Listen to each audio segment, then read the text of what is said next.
출제한 TD뱅크 주차장 내 재활용 쓰레기통에서 부패한 남성의 시신이 발견돼 뉴욕시경이 용의자 및 피해자 신원 파악 등 수사에 나섰습니다. 퀸즈와 브롱스 등 전통적인 한인 밀집 지역의 한인 인구가 10년째 감소세를 보이고 있습니다.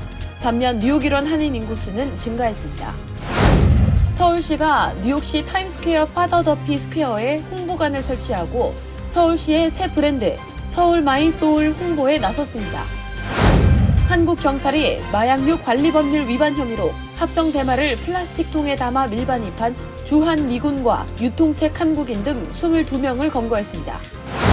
연방정부가 50만 명에 달하는 베네수엘라 이민자들에게 18개월간 합법적 노동을 허가하고 TPS 비자를 부여할 계획임을 밝혔습니다. 일요일을 시작으로 MTA가 일부 버스 노선의 무료 운행을 시작합니다. 이용률이 높고 저소득층 지역을 중심으로 시범 운행될 예정입니다. 오늘 뉴저지 주정부가 범죄 피해자 보호를 위해 병원에 기반한 폭력 중재 프로그램에 550만 달러를 투입한다고 밝혔습니다. 뉴욕 주정부가 정신질환자, 노숙자 등을 지원하기 위한 친환경 주거단지를 퀸즈 자메이카에 건설할 계획이라고 발표했습니다.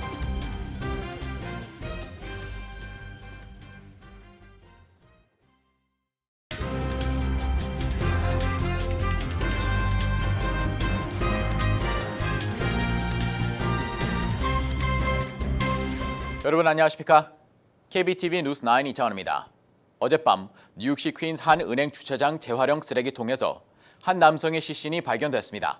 시신은 심하게 부패한 상태로 사망한 지 열흘 가까이 된 것으로 추정되는 가운데 현재 뉴욕시경은 인근 CCTV를 토대로 용의자 및 피해자 신원 파악에 수사력을 집중하고 있습니다. 오늘의 첫 번째 소식 김은지 기자가 전해드립니다. 뉴욕시경은 유니온 턴파이크의 힐크레스트에 위치한 TD뱅크 주차장에 있는 파란색 재활용 쓰레기통에서 부패한 한 남성의 시신이 발견됐다고 밝혔습니다. 수사관들은 시체가 대형 쓰레기통 안에서 발견된 사건 경위와 함께 시신의 신원 파악에 집중하고 있으며 인근 CCTV를 통해 시신을 유기하는 데 관여한 용의자들을 찾기 위한 수색에 나선 상황입니다. 시신이 발견된 인근에서 노점상을 하는 상인들은 쓰레기통에서 시체가 썩는 역한 냄새가 심하게 나 경찰이 수사에 착수하게 된 것이라고 증언했습니다. 목격 당시 시신의 발은 쓰레기통에 거꾸로 매달리듯 걸쳐져 있는 상태였습니다.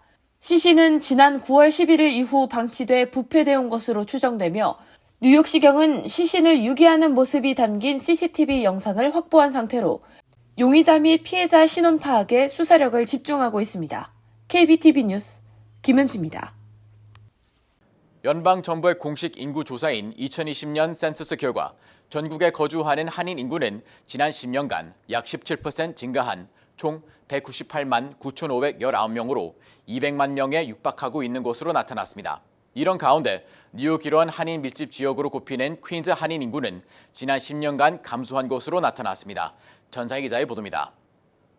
전반적인 한인 인구는 늘어난 가운데 퀸즈, 브롱스 등의 인구는 줄어든 반면 맨하탄, 브루클린, 뉴저지주 버겐, 허드슨 카운티 인구가 급격히 늘어 한인 밀집 지역의 추세 변화가 나타났습니다. 센서스국이 발표한 2020년 인구 통계와 인구, 주택 분석, 세부 데이터 업데이트에 따르면 퀸즈 한인 인구는 6만 1,237명으로 10년 전보다 7.4% 줄었습니다. 스태튼 아일랜드 한인 인구는 2,812명, 브롱스 한인 인구는 2,630명으로 역시 각각 17.2%, 15.2% 감소했습니다. 플러싱, 베이사이드 등 전통적인 한인 밀집 지역이 위치한 퀸즈 인구는 줄었지만 뉴욕 일원 전체 한인 인구는 늘었습니다. 뉴욕주 한인 인구는 16만 603명으로 10년 전에 비해 4.6% 늘었고 뉴욕시 역시 2.3% 증가했습니다. 뉴욕시에서 한인 인구가 특히 급증한 곳은 브루클린으로 총 13,898명이 거주하고 있는 것으로 파악됐습니다. 10년 전 브루클린 한인 인구에 비해 69.5%나 늘어난 것입니다. 맨하탄 한인 인구는 24,594명으로 지난 10년 동안 11.8% 늘었습니다. 뉴저지주에서는 한인 인구가 10만 9,965명으로 집계돼 2010년에 비해 9.6% 증가했습니다. 이 중 버겐 카운티의 66,119명, 허드슨 카운티의 6,120명 등으로 한인 인구가 각각 13.5%, 18.2% 늘어난 것으로 집계됐습니다. 한편 뉴욕주에서는 한인 남성은 7만 1,742명, 여성은 8만 8,861명으로 여성 비율이 10%포인트 이상 높았습니다. 뉴저지주 역시 한인 남성은 5만 1,679명, 여성은 5만 8,286명으로 여성이 절반 이상을 차지했습니다. 또 미주 한인 인구 10명 중 3명은 캘리포니아주에 거주하고 있는 것으로 집계됐습니다. 캘리포니아주의 한인 인구는 56만 4,015명으로 한인 인구는 10년 전과 비교해 11.6% 증가했습니다. 미국 총 인구 3억 3,144만 9,281명 가운데 한인은 0.6% 수준으로 미국 거주 아시안 가운데 한인은 중국계, 인도계, 필리핀계, 베트남계에 이어 5번째로 많았습니다. KBTV 뉴스 전상입니다. 서울시가 타임스퀘어 파더 더피 스퀘어에 서울 브랜드 홍보관을 설치하고 서울시의 새 브랜드 소울 마이 소울을 소개했습니다. 소울 마이 소울은 마음이 모이면 서울이 됩니다라는 뜻으로 서울의 중심에 시민이 있고 서울을 향한 마음이 모여 더 좋은 서울을 만들어 간다는 의미입니다. 전자희 기자가 전해드립니다. 맨해튼을 방문한 사람이라면 누구나 찾는 대표적 관광지 타임스퀘어의 빨간 계단 파더 더피 스퀘어에 서울시가 홍보관을 설치하고 서울 브랜드를 소개했습니다. 홍보관에는 서울 브랜드 타투 스티커, 서울 마이 소울 홍보 책자, 서울 브랜드 굿즈 등이 전시됐으며 지나가던 관광객들은 발걸음을 멈추고 홍보관을 살펴보며 곳곳에서 사진을 찍는 등 큰 관심을 보였습니다. 서울시 홍보대사인 뉴진스의 포토월이 특히 인기였습니다. 뉴진스의 노래가 흘러나오자 관광객들은 이에 맞춰 춤을 추기도 했습니다. BTS B의 서울시 홍보 영상 역시 눈길을 끌었습니다. 현장을 방문한 오세훈 서울시장도 역시 서울 마이 소울이 무슨 의미인지 아느냐며 대화를 이끌어 나가는 등 적극적으로 홍보에 나섰습니다. 오 시장은 이날 홍보관에서 서울 시민이 즐겁고 행복하게 사는 것이 진정한 서울의 브랜드라고 생각한다며 서울시에 자부심을 갖도록 브랜드 홍보에 힘쓰겠다고 밝혔습니다. 서울시는 이와 함께 서울 자전거 원정대를 운영했습니다. 서울 마이 소울이 각인된 자전거들이 지난 18일부터 3일 동안 맨하탄 곳곳을 돌며 관광객들의 이동을 도왔습니다. 서울시는 지난해 8월부터 서울시 새 브랜드 관련 공모전을 열고 개발에 나섰으며 이어 시민 선호도 조사를 거쳐 서울 마이 소울 새 브랜드로 최종 선종해 지난 8월 공개했습니다. 디자인의 의미는 빨간색 하트는 서울을 향한 애정과 관심, 노란색 느낌표는 새로운 경험과 영감, 그리고 파란색 스마일 이모티콘은 서울의 즐거움을 상징합니다. KBTV 뉴스 전상입니다. 한국 경찰이 마약류 관리 법률 위반 혐의로 주한미군과 한국인 등을 무더기로 검거했습니다. 이 중 유통책으로 필리핀인과 한국인 2명이 검찰에 넘겨졌으며 이들 외에 미군 17명과 한국인 3명 등 20명도 불구속 송치됐습니다. 김승주 기자의 보도입니다. 경기 평택경찰서는 마약류 관리에 관한 법률 위반 혐의로 주한미군 A씨 등 22명을 검거해 이 중 유통책임 필리핀 B씨와 한국인 C씨를 구속해 검찰에 넘겼다고 밝혔습니다. 구속 송치된 2명 외 미군 17명과 한국인 3명 등 20명도 불구속 송치됐습니다. A씨 등은 지난해 2월부터 올해 5월까지 약 1년 3개월간 주한미군 군사우체국을 통해 밀반입한 합성 대마 350ml를 판매, 유통하거나 흡연한 혐의를 받고 있습니다. 평택 캠프 험프리스 소속 미군인 A씨는 유관상 액상 합성 대마와 전자담배 액상의 구별이 쉽지 않다는 점을 노려 플라스틱 통에 이를 담아 밀반입한 것으로 드러났습니다. A씨가 이렇게 들여온 합성 대마는 B씨와 C씨 및 다른 주한미군 등 판매책 7명을 거쳐 평택 캠프 험프리스와 동두천 캠프 KC 소속 미군 등에게 판매됐습니다. 판매자와 구매자들은 검거를 피하고자 전달책 3명을 통해 마약을 주고받기도 했습니다. 경찰은 미 육군 범죄수사대 측으로부터 미군 기지 주변에서 합성 대마가 유통되고 있다는 내용의 첩보를 받아 수사에 착수했으며 평택과 동두천 소재 미군 기지를 4차례 압수수색하는 등 수사한 끝에 지난 5월부터 지난달까지 A씨 등 22명을 순차적으로 검거했습니다. 경찰은 이들이 가지고 있던 마약 판매 대금 1만 2,850달러, 혼합용 액상 4,300ml, 전자담배기기 27대와 50여 명이 동시 흡연 가능한 합성대마 80ml를 압수했습니다. 경찰은 미국에서 합성대마가 발송된 경위 등 밀반입 경로에 대해서도 계속 수사할 방침입니다. 미군 군사우체국에 반입되는 물품은 주한미군 지휘협정 등에 따라 금지 물품으로 의심된다고 해서 바로 개봉 검사할 수 없으며 미국 우편 당국과 합의 없이 우편 경로에서 분리할 수도 없어 마약 유입 경로로 악용되기 쉽다는 우려가 제기되었습니다. KBTV 뉴스 김승주입니다. 연방정부가 베네수엘라 이민자 약 50만 명의 합법 체류를 허용하기로 했습니다. 정부는 이미 미국에 체류하고 있는 베네수엘라 이민자의 강제 추방을 면제하고 취해 허가가 가능해지는 임시보호지위 TPS를 부여한다고 밝혔습니다. 정주원 기자가 전해드립니다. 연방정부가 약 50만 명에 달하는 베네수엘라 망명 신청 이민자들에게 18개월간 합법적 노동허가를 임시로 부여할 계획임을 밝혔습니다. 알레한드로 마요르카스 국토안보부 장관은 올해 7월 31일 이전에 미국에 도착한 약 47만 2천 명이 베네수엘라 망명 신청자들을 추방으로부터 보호하고 망명 신청자 대상 취업 허가를 받기까지 최소 6개월 이상 기다려야 하는 워크퍼밋 발급 대기 기간을 면제할 것이라고 밝혔습니다. 2021년 3월 이전에 미국에 들어온 베네수엘라 이민자 24만 3천 명도 이미 TPS를 얻은 상태입니다. TPS는 자연재해, 무력분쟁 등 비상사태 때문에 모국에 돌아가지 못하고 미국에 있는 외국인들에게 적용되는 비자 정책입니다. 정부가 베네수엘라 이민자에게 TPS를 부여한 것은 민주당이 강력한 요구에 따른 것입니다. 에릭 아담스 시장은 연방정부의 이번 결정에 대해 난민 신청 유입으로 불어닥친 뉴욕시의 위기를 해결하려는 연방정부의 개입이 시작된 것이라고 밝히면서 베네수엘라뿐만 아니라 타국가 출신 이민자들에게로 이번 정책이 확산되기를 촉구한다고 덧붙였습니다. 최근 뉴욕시는 이민자 문제로 향후 3년간 120억 달러의 재정 부담이 추가로 발생하게 됐다는 수치를 공개하기도 했습니다. 백악관은 이외에도 뉴욕을 위한 긴급자금 1억 4천만 달러를 확보해 이민자 지원에 나서겠다고 밝혔으며 추후 의회를 통해 더 많은 자금 지원을 요청할 계획이라고 밝혔습니다. 또한 수십 명의 연방이민국 직원을 추가로 뉴욕에 배치해 합법적으로 일할 권리가 있는 이민자들을 신속히 식별하고 이들이 스스로 돈을 벌 수 있도록 절차를 수립한다는 계획입니다. KBTV 뉴스 정지원입니다.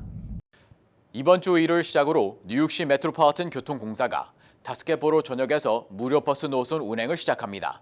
뉴욕주 정부의 예산 지원으로 이루어지는 이번 파일럿 프로그램은 팬데믹 이후 급감한 대중교통 승객 수를 회복시키기 위한 노력의 일환으로 추진되며 이를 통해 하루 약 4만 4천여 시민들이 혜택을 누릴 것으로 기대됩니다. 보도에 김은지 기자입니다. 뉴욕 주정부와 시정부가 협력해 시행하는 이번 프로그램은 주정부 예산 2,290억 달러 지원으로 이루어지며 이용 승객이 많고 무임 승차율이 높으며 경제적인 지원이 필요한 저소득층 주민들이 주로 이용하는 지역을 중심으로 운행될 예정입니다. 이번 프로그램 시행은 팬데믹 이후 대중교통 승객이 급감하며 재정난에 처한 MTA가 탑승객 증가를 이끌어내기 위한 노력의 일환으로 구상됐습니다. 이번에 선정된 노선은 하루 4만 4천여 명의 승객이 이용하고 있는 것으로 집계됐으며 무료 승차 프로그램 시범 운행이 시작되면 이용객은 급증할 것으로 예상됩니다. 이번 주 일요일을 시작으로 시행되는 무료 버스 노선 운행은 6개월에서 12개월 운행을 목표로 하고 있으며 MTA는 이를 통해 시민들에게 대중교통 이용 기회 및 접근성을 높인다는 계획입니다. 무료 버스 노선은 맨하탄 M116번 노선, 퀸즈 Q4번 노선, 브롱스 BX 18번 노선과 브루클린 B60번 노선, 그리고 스태튼 아일랜드 S46번, S96번 노선 등이 포함됐습니다. 이들 노선은 이용 승객이 많고 다른 지하철 및 버스 노선과 연결되는 역이 많으며 경제적으로 지원이 필요한 지역을 통과하는 노선들로 하루 4만 4천 명 이상의 시민들이 혜택을 받을 수 있을 것으로 추산됩니다. MTA는 이를 통해 시민들이 교통비 부담 없이 자유롭게 대중교통을 이용하고 긍정적인 이용을 많이 경험함으로써 대중교통의 접근성이 높아질 수 있기를 기대한다고 밝혔습니다. KBTV 뉴스 김은지입니다. 뉴저지주 정부가 폭력으로 인한 피해자들을 지원하기 위해 병원과 파트너십을 맺고 피해자들에게 치료 지원은 물론 피해자 및 가족들에게 트라우마 극복 및 폭력 중재에 적극 개입하기 위해 550만 달러를 투입한다고 오늘 발표했습니다. 머피 주지사는 총기 폭력은 물론 그 어떠한 폭력도 용납하지 않을 것이며 이를 위해 병원과 커뮤니티와 협력해 피해자 보호 및 지원에 나서며 추가적인 폭력 사태를 예방할 것이라고 밝혔습니다. 보도에 정지원 기자입니다. 필 머피 뉴저지 주지사는 오늘 진행된 브리핑을 통해 병원을 기반으로 진행하는 폭력 중재 프로그램을 지원하기 위해 경쟁적인 그랜트 진행 방식을 통해 550만 달러 지원에 나선다고 밝혔습니다. 이번 프로그램은 특히 대마초로 인해 범죄가 자주 발생하는 지역을 중심으로 대마초 규제위원회 펀드와 집행위원회 펀드 그리고 상권 현대화를 위한 펀드 기금을 통해 지원될 예정입니다. 뉴저지주 정부는 이미 의료기관과 협력해 총기 폭력을 비롯한 범죄로 인한 피해자를 지원하며 병원과 커뮤니티를 연결하는 파트너십을 맺은 지 5년째로 지난 2020년에는 9개의 병원 및 커뮤니티와 파트너십을 맺고 2023년 1월에 11개의 프로그램을 지원하는 등 계속 규모를 확대하고 있습니다. 병원을 기반으로 하는 폭력 중재 및 치료 지원 프로그램에는 이미 연방자금과 뉴저지주 정부 자금 4,500만 달러 이상이 투입됐습니다. 머피 주지사는 뉴저지 병원을 기반으로 폭력을 중재하는 프로그램을 통해 주민들을 적극적으로 지원하는 것은 물론 안전한 조를 만들기 위한 노력에 최선을 다하고 있다고 말했습니다. 이어 이러한 혁신적인 프로그램을 통해 총기 및 약물로 인해 무고한 생명을 잃어버리는 일을 예방하고 폭력의 패턴을 끊어내 범죄 피해자를 보호하고 살려내기 위해 주정부가 계속해서 지원을 아끼지 않을 것이라고 약속했습니다. 이 자리에 참석한 매튜 플래킨 법무장관 역시 뉴저지주에 위치한 병원을 기반으로 폭력 중재에 나서고 피해자를 돌보고 보호하는 프로그램은 공공의 안전을 위해 필수적인 접근 방식이라고 평가했습니다. 이어 지역사회가 피해와 폭력의 순환고리를 끊어낼 수 있도록 신고 및 고발자의 역할을 게을리해서는 안 되며 주정부는 끊임없는 역사적이고 막대한 투자를 통해 총기 폭력 및 그 어떠한 폭력 범죄와 맞서기 위해 가능한 모든 자원과 도구를 사용할 것이라고 밝혔습니다. 병원 측은 이 프로그램을 통해 치료는 물론 트라우마에 대해 정신적인 지원에 나서며 병원 이외에도 사회복지사와 폭력 중재자 및 보건 전문가 등 필요한 인적 자원과 서비스를 피해자와 그 가족에게 제공하게 됩니다. KBTV 뉴스 정지원입니다. 뉴욕주 정부가 정신질환자 및 약물 중독자 그리고 노숙자를 지원하기 위해 뉴욕시 퀸스 자마커 지역에 173가구의 주거단지를 건설할 계획이라고 오늘 발표했습니다. 자세한 내용 김승주 기자가 보도합니다.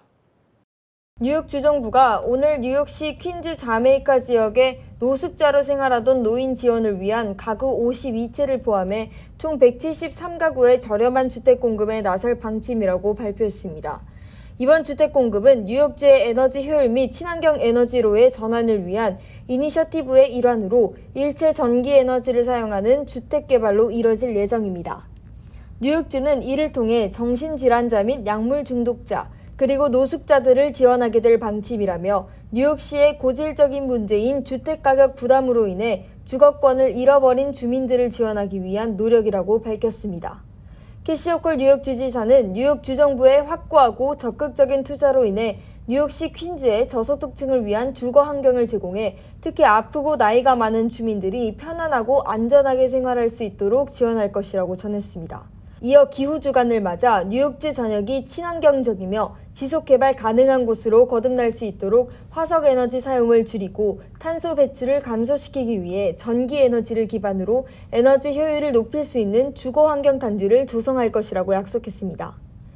이번 주거단지 개발에는 브레이킹 그라운드 회사가 시공을 맡아 퀸즈 서핀 블러바드에 15층 규모의 주거단지를 건설할 예정으로 해당 건물에는 62세 이상, 지역 평균 소득의 50% 미만을 벌고 있는 시니어 전용 주거시설 121가구를 비롯해 정신질환 및 약물 중독 증세가 있는 55세 이상 성인이 지낼 52가구 등 영구 주택 지원에 나선다는 방침입니다. 이번에 개발하는 주거단지가 시니어 및 약물 중독 및 정신질환자를 위한 곳으로 지원되는 만큼 지하에 1만 5천 스퀘어피트 규모의 커뮤니티 헬스센터가 들어설 예정이며 무료 와이파이 및 피트니스룸 등 거주자 편의시설을 갖춘다는 계획입니다. 전기에너지 사용을 기반으로 하는 해당 주거단지는 2050년까지 온실가스 배출량을 85% 감축하기 위한 뉴욕주의 계획을 지원하는 청정에너지 이니셔티브로부터 95만 1,500달러를 지원받아 진행될 예정이며 에너지 효율을 위한 삼중 유리창 및 재생에너지 사용을 기반으로 건설됩니다. KBTV 뉴스 김승주입니다. 조 바이든 대통령이 총기 폭력 예방을 위한 첫 연방기구인 총기폭력방지국을 신설하기로 했습니다. 연방의회의 총기 규제 입법 움직임이 지지부진한 상황 속에 바이든 대통령이 구체적인 조치에 착수한 것으로 보입니다. 기구는 백악관 비서관이자 수년간 총기 문제를 담당해온 바이든의 정책 참모 스테파니 펠드먼이 이끌 예정입니다. 바이든 대통령은 1994년 공격용 무기 금지법 통과에 주요 역할을 했고 10년 시한으로 시행된 이 법이 종료된 후에도 공격용 무기 금지를 재차 강조하는 등 오랫동안 엄격한 총기 규제를 주장해왔습니다. 연방의회는 약 30년 만에 처음으로 총기 규제법을 처리하긴 했지만 요구안에 훨씬 못 미치는 수준입니다. 연방농무부는 다음 달부터 미국 내 48개 주와 워싱턴 DC를 대상으로 연방정부 영양보조 프로그램 푸드 스탬프의 최대 수령 금액을 1인 가구 기준 $291, 4인 가구 기준 $973로 인상한다고 밝혔습니다. 단 최소 수혜액은 월 $23로 변동이 없습니다. 농무부는 다음 달부터 푸드 스탬프 혜택을 받을 수 있는 월 소득 상한선도 조정한다고 밝혔습니다.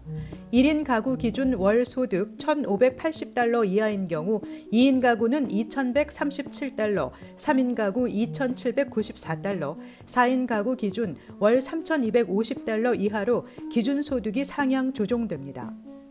푸드 스탬프 수혜 자격을 갖췄지만 아직 혜택을 받지 못한 한인들은 민권센터나 KCC, 한인동포회관 등 한인단체를 통해 신청과 상담 등에 대한 도움을 받을 수 있습니다. ABC 뉴스 등에 따르면 사회보장국은 최근 장애수당을 받거나 SSI를 받는 수혜자들에게 초과 지급금 반환을 요구하는 통지서를 발송하고 있습니다. SSA는 구체적인 규모를 공개하지 않고 있지만 관계자들은 수백만 명으로 추산되고 있습니다. 관계자들에 따르면 일부 한인들도 반환 통지서를 받은 것으로 보여 주의가 요구됩니다. SSA의 이런 조치는 수혜자가 추가 소득이 있거나 생명보험 등 숨겨진 재산을 갖고 있기 때문이라고 설명했습니다. 하지만 해당자들은 SSA가 시스템 과실로 추가로 수당을 지급했기 때문에 반환할 수 없다며 반발하고 있습니다. 무엇보다 이들은 반환 통지를 받은 상당수가 장애가 있거나 상환 능력이 없는 저소득층이라 당장 월 보조금이 줄어들 경우 생활에 타격을 받는다고 주장하고 있습니다. 세계보건기구는 보고서를 통해 1990년부터 2019년 사이 혈압이 140에 90 이상이거나 약을 복용하는 고혈압 환자 수는 6억 5천만 명에서 13억 명으로 2배 늘었다고 밝혔습니다. 보고서는 현재 고혈압은 전 세계 성인의 3명 중 1명꼴로 발생하며 뇌졸중과 심장마비, 심부전, 신장 손상 등 여러 가지 건강 문제를 유발하는 흔하면서 치명적인 질환이라고 설명했습니다.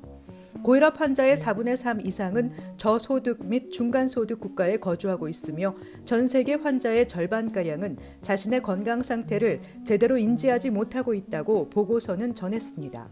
고혈압이 1차 의료기관에서 적정한 관리를 받고 약물 치료를 병행하면 다스릴 수 있는 질병인 만큼 국가가 보편적인 의료 서비스 영역에서 체계적이고 포괄적인 고혈압 치료 프로그램을 제공하면 큰 개선을 불러올 수 있다고 보고서는 지적했습니다.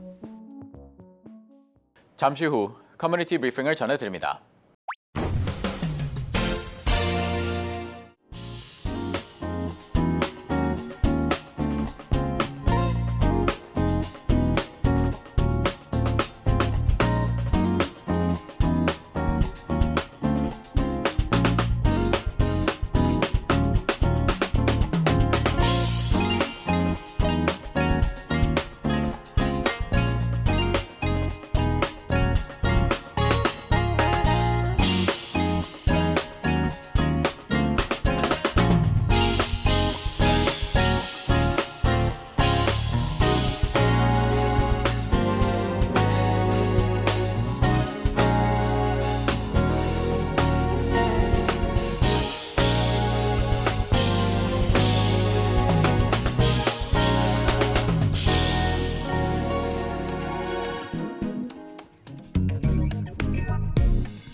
이어서 환율과 증시 전해드립니다.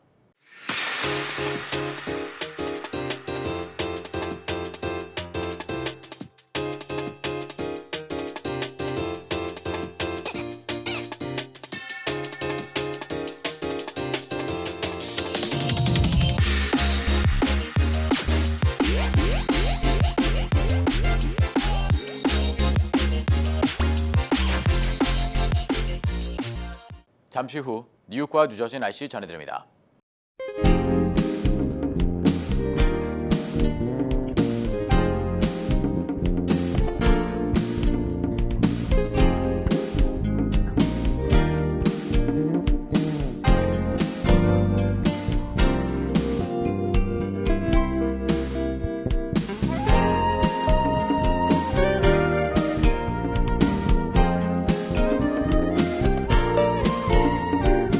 KBTV 뉴스 9 마칩니다. 오늘도 시청해 주셔서 감사합니다. 편안한 밤 보내시 바랍니다.